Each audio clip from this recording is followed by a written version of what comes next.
I definitely like the cushion.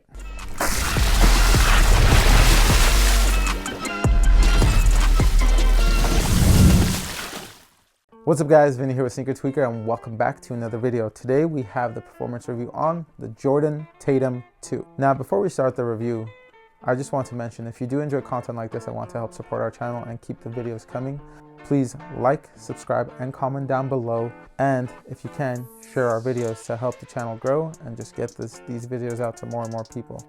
That way, you know, we won't die down. We can keep pumping these reviews out. These reviews do essentially come out of our pockets, and we're wanting to provide these reviews for you guys free of charge, obviously. So if you guys can do us a favor and also support us free of charge, that would help us. Now back to the review.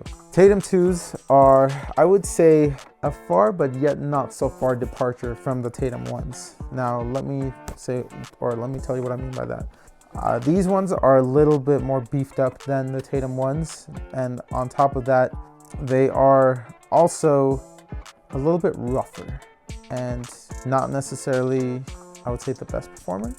So I'm gonna say this is, Jordan brand has been honestly having flop after flop in my opinion for me. The 38s I have nothing bad to say about besides the durability, and then also for the Luka 2s, again, it's more so durability, and also I would say, for me personally, I would like more softer cushion or bouncier cushion. This one, the current one, is just too firm. Formula 23, again, I feel like they still need to work with it a little bit, but again, just too firm for me. These ones do have some good things, they do have some highlights, but they do have a lot of lowlights too. As always, let's start it off with the traction. Now, the Tatum 2 features a multi-directional traction pattern. It's kind of like this wavy herringbone traction pattern, and there are two pods. You do have one in the forefoot area and then one in the heel area. Nothing in the middle, and then just right here, there's really not much. You do have this, actually, solid rubber just right in the toe or the tip of the toe area. And as you can tell, the traction is not very durable. So I honestly really feel like these ones would not last outdoors, not even a little bit, because just right here where, you know, it's not a primary spot for me, I do already have a decent amount of wear. It's pretty much like grinding down, and I feel like if you take these outdoors, it's not going to perform the best. Traction does come up here a little bit as well on the side of or on the medial side, and then, like, you know, kind of like a Kyrie shoe on both medial side and a lateral side, but it again doesn't have like the same curvature as a Kyrie does, and it's more of a flat outsole. Now for dust collection as well, these things collect dust like a mother, and the positive side is it is decently easy to wipe off, but you do have to wipe pretty frequently. However, I would say for when it's working and whenever, you know, your outsole's clean, the traction is not so bad. It actually grips pretty well, and I would say, you know, it is a pretty good performer when it comes to traction. The two biggest faults for this are the durability and the dust collection. Now, for those of you that like feedback as well, they do provide a decent amount of squeak.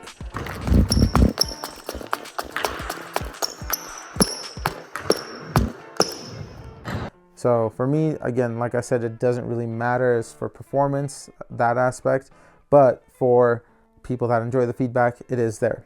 Traction, it's okay as far as just taking all things into account, but it's not amazing. Now the cushion I feel like is one of the highlights of the shoe. This features a full-length air strobel, and just like the KD16 for me, that one is forefoot air strobel, this one is full length. It's nice and bouncy.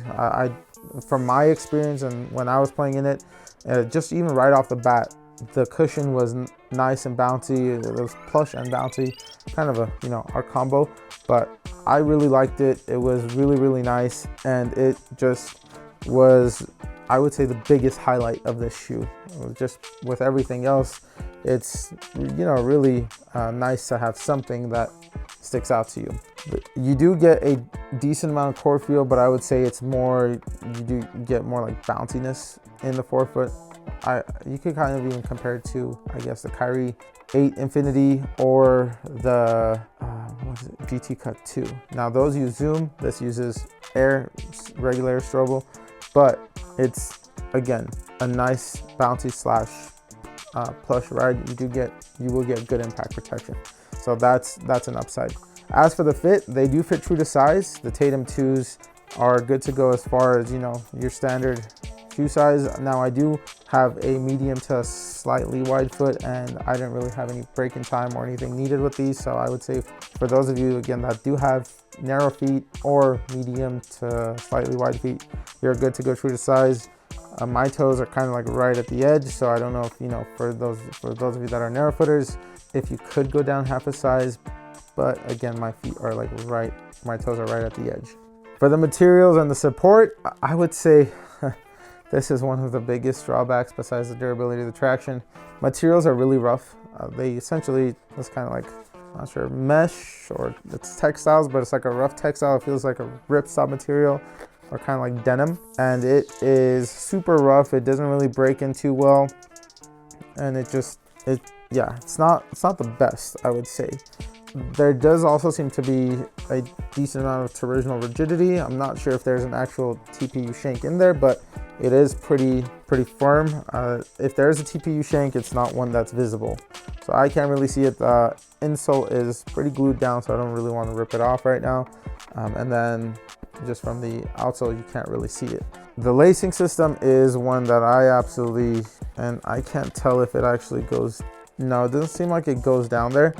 But for some reason, the way this shoe is designed and the way the upper is designed, when I had the laces cranked down, I played a few games. The first session I played in these, and it started really digging into the medial side of my foot, and that's on both pairs, or both shoes, I guess I should say, not both pairs, left foot and right foot. And it just kind of really started like digging into my foot the way this was designed.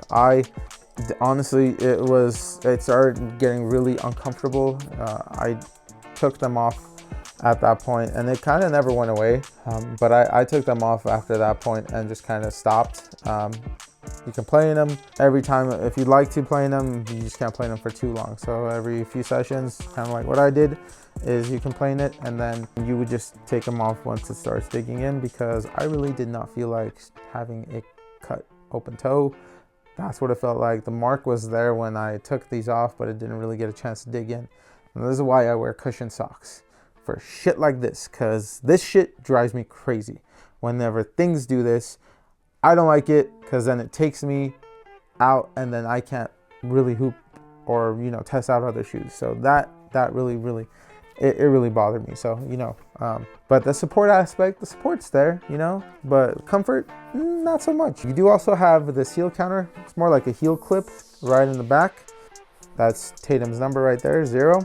But overall, I would say performance-wise, it's a decent shoe. Not the best shoe.